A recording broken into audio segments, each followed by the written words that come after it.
Lalu Yesus berbicara pula dalam perumpamaan kepada mereka.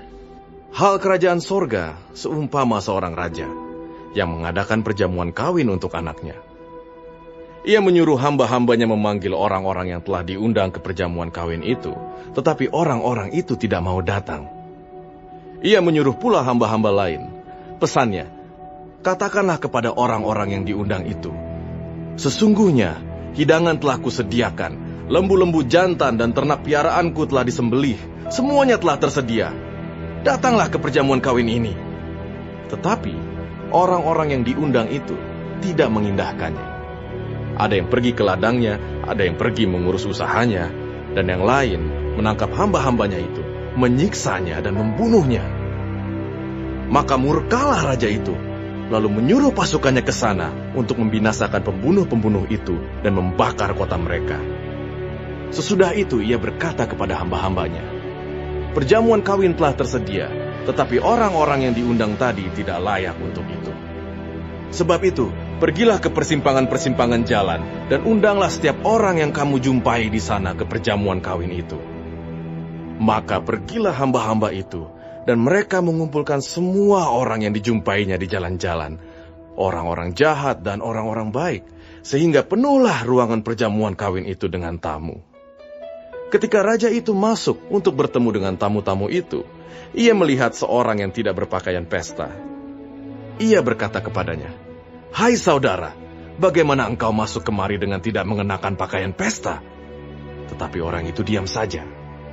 Lalu kata raja itu kepada hamba-hambanya, "Ikatlah kaki dan tangannya, dan campakkanlah orang itu ke dalam kegelapan yang paling gelap. Di sanalah akan terdapat ratap dan kertak gigi.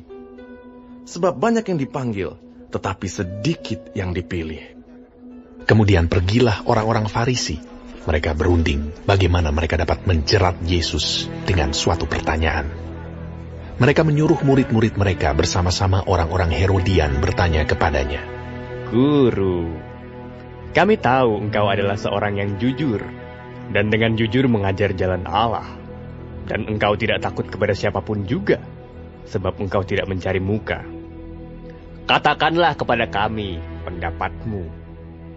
Apakah diperbolehkan membayar pajak kepada Kaisar, atau tidak?"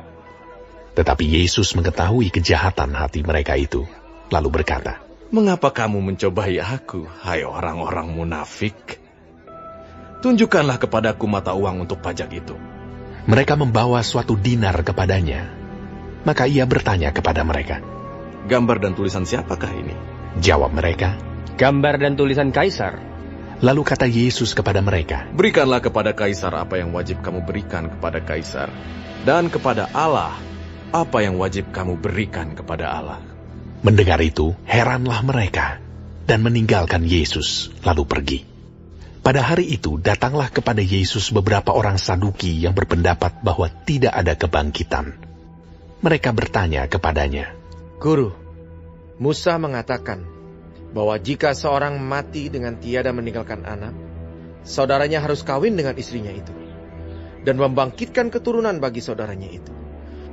Tetapi di antara kami, ada 7 orang bersaudara. Yang pertama kawin, tetapi kemudian mati. Dan karena ia tidak mempunyai keturunan, ia meninggalkan istrinya itu bagi saudaranya. Demikian juga yang kedua, dan yang ketiga, sampai dengan yang ketujuh. Dan akhirnya, sesudah mereka semua, perempuan itu pun mati. Siapakah di antara ke-7 orang itu yang menjadi suami perempuan itu pada hari kebangkitan? Sebab mereka semua telah beristikan dia." Yesus menjawab mereka, "Kamu sesat, sebab kamu tidak mengerti kitab suci maupun kuasa Allah. Karena pada waktu kebangkitan, orang tidak kawin dan tidak dikawinkan, melainkan hidup seperti malaikat di sorga. Tetapi, tentang kebangkitan orang-orang mati, tidakkah kamu baca apa yang difirmankan Allah ketika ia bersabda, 'Akulah Allah Abraham, Allah Ishak, dan Allah Yakub'? Ia bukanlah Allah orang mati, melainkan Allah orang hidup." Orang banyak yang mendengar itu takjub akan pengajarannya. Ketika orang-orang Farisi mendengar bahwa Yesus telah membuat orang-orang Saduki itu bungkam, Berkumpullah mereka, dan seorang dari mereka, seorang ahli Taurat, bertanya untuk mencobai dia. Guru, hukum manakah yang terutama dalam hukum Taurat? Jawab Yesus kepadanya, Kasihilah Tuhan Allahmu dengan segenap hatimu, dan dengan segenap jiwamu, dan dengan segenap akal budimu. Itulah hukum yang terutama dan yang pertama. Dan hukum yang kedua, yang sama dengan itu, ialah kasihilah sesamamu manusia seperti dirimu sendiri. Pada kedua hukum inilah tergantung seluruh hukum Taurat dan kitab para nabi. Ketika orang-orang Farisi sedang berkumpul, Yesus bertanya kepada mereka, katanya, Apakah pendapatmu tentang Mesias? Anak siapakah dia? Kata mereka kepadanya, Anak Daud. Katanya kepada mereka, Jika demikian, bagaimanakah Daud oleh pimpinan roh dapat menyebut dia tuannya? Ketika ia berkata, Tuhan telah berfirman kepada tuanku, duduklah di sebelah kananku, sampai musuh-musuhmu kutaruh di bawah kakimu.